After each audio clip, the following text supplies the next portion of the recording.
Friends, today எபிசோடில் அண்ணாமலை வந்து முத்துக்கிட்ட சொல்கிறாங்க, ஃபஸ்ட்டு நீங்கள் தான் சண்டை போட்டுருந்தீங்க, இப்போ மருமகளும் சண்டை போடுறாங்க, மீனாலாம் சண்டை போட மாட்டாளே, மீனா கூட இப்போ சண்டை போடுறா அப்படின்னு சொல்கிறாங்க. இது எல்லாமே மீனாவோட ஐடியா தான்ப்பா. அம்மா வந்து சுற்றி அவங்க அம்மா உசுப்பேற்றி விட்டாங்க. அவங்க வந்து மீனாவை போய் திட்டினாங்க. மீனா வந்து இந்த ஐடியா கொடுத்தா, அத்தை முன்னாடி நம்ம சண்டை போடுற மாதிரி இருந்தால் அவங்க 2 பேருக்குள்ளே சண்டை மூட்டி விட மாட்டாங்க அப்படின்னு சொல்லிட்டு, அதனால தான்ப்பா நாங்கள் சும்மா சண்டை போகிறோமே ஆக்ட் பண்ணோம். அந்த ரூம்குள்ளே நாங்கள் சாப்பிட்டுட்டு தான் இருந்தோம், சும்மா வாய்ஸ் தான் கொடுத்தோம் அம்மா சந்தோஷத்துக்காக அப்படின்னு சொல்கிறாங்க. அண்ணாமலை சொல்கிறாரு, உங்கள் அம்மா வந்து பெத்த பிள்ளைங்க சண்டை போடுறத பார்த்து சந்தோஷப்படுற ஒரே ஆள் அவளாக தான் இருப்பான், அவகிட்ட ஏதாவது சேஞ்சஸ் ஆகுமான்னு சொல்லிட்டு கேட்குறாங்க. அதுக்கெல்லாம் வாய்ப்பே இல்லைப்பா அப்படின்னு சொல்லிட்டு முத்து சொல்கிறாரு. ஸ்ருதி வந்து அவங்க அம்மாவுக்கு கால் பண்ணுறாங்க, ஏதாவது ஒரு சைக்காட்டிஸ்ட் பாருங்க, உங்களுக்கு பைத்தியம் பிடிச்சிருச்சா, எதுக்கு போய் மீனாவை திட்டினீங்க, இதுக்கப்புறம் இப்படிலாம் பண்ணாதீங்க அப்படின்னு சொல்லிட்டு ஃபோனை கட் பண்ணிடுறாங்க.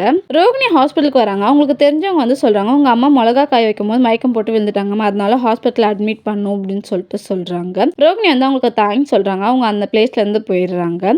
டாக்டர் அந்த பிளேஸ்க்கு வராங்க. இசிஜி டெஸ்ட் எடுத்ததுல உங்களுக்கு ஹார்ட்ல மைனராக ஏதோ ப்ராப்ளம் இருக்கு, எல்லா டெஸ்ட் ரிப்போர்ட் வந்ததுக்கப்புறம் நான் என்னன்னு சொல்லிட்டு சொல்கிறேன்றாங்க. அவங்க ரொம்ப ப்ரெஷரில் இருந்திருக்காங்க, ஏதோ ரொம்ப திங்க் பண்ணியிருக்காங்க அப்படின்னு சொல்கிறாங்க. ரோகிணி வந்து என்னன்னு சொல்லி விசாரிக்கிறாங்க. லக்ஷ்மி வந்து சொல்கிறாங்க, வேற என்ன, நான் போனதுக்கப்புறம் கிறிஷை யார் பார்த்துப்பா, நீ சீக்கிரமாக உங்கள் வீட்டில் உண்மையை சொல்லு, உங்கள் வீட்டில் இதெல்லாம் தெரிஞ்சால் என்ன சொல்லுவாங்கன்னு வேற தெரியலன்னு சொல்லிட்டு ஃபீல் பண்ணுறாங்க. அதெல்லாம் நான் பார்த்துக்கிறேன் மேம், நீங்கள் ஏதோ யோசிக்காதீங்க, ரெஸ்ட் எடுங்க அப்படின்னு சொல்லிட்டு சொல்கிறாங்க. ரோகிணி வந்து மனசுக்குள்ளே திங்க் பண்ணுறாங்க, அம்மாவை நம்ம கூட வச்சு எப்படியாவது பார்த்துக்கணும், இல்லைனா ஒரு ஆளையாவது செட் பண்ணணும் அப்படின்னு சொல்லிட்டு நினைக்கிறாங்க. தேங்க்யூ.